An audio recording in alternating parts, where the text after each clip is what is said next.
ప్రజలని గళం ప్రజాబలం AR5 news కి స్వాగతం. కదిరి పట్టణం బీజేపీ పట్టణ శాఖ ఆధ్వర్యంలో తహసీల్దార్ కార్యాలయం నందు ధర్నా కార్యక్రమం నిర్వహించడం జరిగింది. విషయమేమనగా గత కొన్ని రోజుల నుండి తహసీల్దార్ రెవెన్యూ అధికారులు కానీ కార్యాలయంలో విధులకు హాజరు కాలేదు. అందువలన రైతులు కానీ సామాన్య ప్రజలు కానీ ఎంఆర్ఓ సంతకం కోసం కార్యాలయం చుట్టూ తిరిగి చాలా ఇబ్బంది పడుతున్నారు. ప్రజల సమస్యల కొరకు బీజేపీ రాష్ట్ర కార్యవర్గ సభ్యులు తలుపుల గంగాధర్ తహసీల్దార్ ఆఫీస్ ఎదుట బైఠాయించి ధర్నా నిర్వహించిన అనంతరం తహసీల్దార్ కార్యాలయంలోని అధికారికి వినతి పత్రం సమర్పించారు. ఆయన సానుకూలంగా స్పందించి మరో 2-3 రోజుల్లో నూతన తహసీల్దార్ వస్తారు అని ఆర్డర్స్ వచ్చాయని చెప్పారు. అనంతరం ధర్నా కార్యక్రమం విరమించుకున్నారు.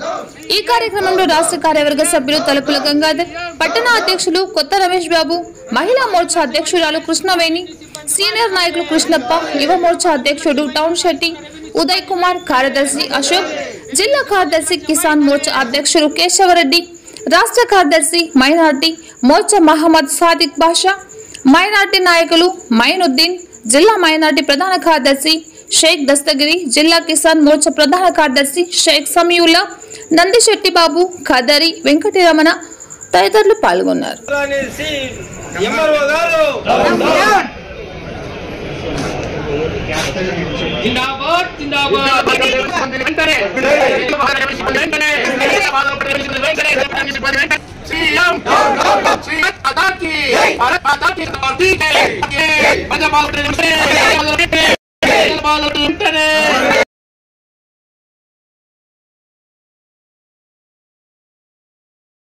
ఇప్పుడున్నటువంటి తహసీల్దార్ గారు, ఇన్ఛార్జి తహసీల్దార్ గారు ప్రజలకు అందుబాటులో లేరు.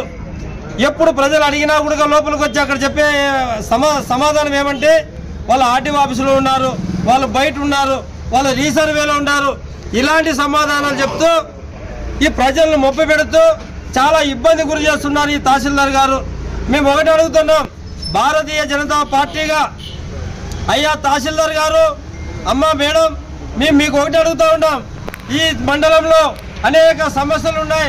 పేద ప్రజలు భూములు అమ్ముకునే పరిస్థితి వస్తూ ఉంది.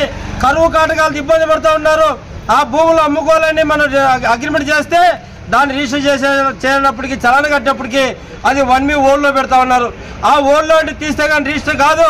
అప్పుడు కొన్నోడు మాత్రం నువ్వు నాకు దొంగగా అవి అమ్మేవని చెప్పి వాళ్ళ మీద నిందలేస్తూ ఉన్నారు. ఇక్కడ చూస్తామా ఓల్డ్లో తీసేకి లేదు, తీయకపోతే రిజిస్టర్ కాదు. ఇక్కడ మీరు ఒక వ్యాపారం పెట్టుకున్నారని చెప్పి మేము అడుగుతా ఉన్నాం. మరి వాళ్ళ భూములు వాళ్ళు అమ్ముకుంటున్నారు, వాళ్ళ భూములు కొల్చమని చెప్పి సర్వేకి డబ్బులు కడతా ఉన్నారు. మీకు లక్షలాది రూపాయలు ప్రజల యొక్క సొమ్ము ట్యాక్స్తో కట్టే జీతాలు ఇస్తూ ఉంటే మీరు ఎందుకు ఇక్కడ ఉద్యోగం చేయడం మేము అడుగుతా ఉన్నాం. ఇవన్నీ కూడా ధర్నా చేస్తే కానీ ఈ రాష్ట్ర ప్రభుత్వానికి కనిపించవా వినిపించవా అని చెప్పేసి ముఖ్యమంత్రి జగన్మోహన్ రెడ్డి గారు అడుగుతున్నాను. కూతయేరు దూరంలోటువంటి కలెక్టర్ గారు కూడా తెలుసు ఇక్కడ పని జరగలేదని. మీరు ఎందుకు ఇక్కడ పర్మనెంట్ తహసీల్దార్ గారిని వేయలేదని చెప్పేసి మేము అడుగుతా ఉన్నాం. కాబట్టి తహసీల్దార్ గారిని ఇక్కడ డ్యూటీ చేస్తూ పక్కన కాలయాపన చేస్తున్నటువంటి తహసీల్దార్ గారిని వెంటనే సస్పెండ్ చేయాలి. అదేవిధంగా కొత్త వారిని నియమించాలి.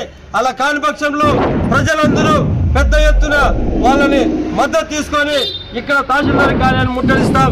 అదేవిధంగా ఆర్టీఓ గారు వచ్చి సమాధానం చెప్పేంత వరకు కూడా మేము లేవని చెప్పి తెలియజేసుకుంటాం. అదేవిధంగా ప్రజల పాలన పట్టని ప్రభుత్వాన్ని గద్దె దించేంత వరకు ప్రజలంతా కంకణ కట్టుకున్నారని చెప్పి తెలియజేసుకుంటూ ఈ అవకాశం మీకు ధన్యవాదాలు చెప్పుకున్నాం.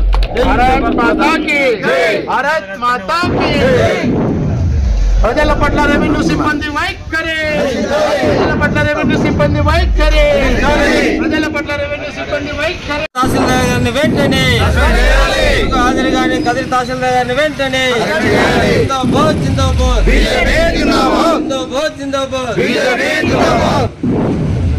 భారతీయ జనతా పార్టీ కదిరి పట్టణ శాఖ ఆధ్వర్యంలో ఈరోజు కదిరి తహసీల్దార్ కార్యాలయం ఎదుట కదిరి పట్టణం అదేవిధంగా రూరల్ ఇంత పెద్ద మండలం అయినప్పటికీ కదిరి తహసీల్దార్ ఆఫీస్ గారికి దాదాపు ఇన్ఛార్జి తహసీల్దార్ కానీ గతంలో ఉన్న తహసీల్దార్లు కానీ పని చేయకపోవడం వల్ల అనేక మంది చాలా ఇబ్బందికి ఎదురవుతున్నారని చెప్పేసి ఈరోజు ఇక్కడ ధర్నా చేయడం జరుగుతూ ఉంది. గతంలో ఎంఆర్ఓ గారు ఉంటే వాళ్ళను ఎక్కడో ట్రాన్స్ఫర్ పేరు పంపించారు. ఒక డిప్యూటీ ఎంఆర్ఓను తహసీల్దార్గా ఇక్కడ ఇన్ఛార్జ్ ఇవ్వడం జరిగింది. ఆమెకు ఇచ్చిన తర్వాత దాదాపు 1 నెల అయితే ఉంది. ప్రజలు ఏ ఒక్క పని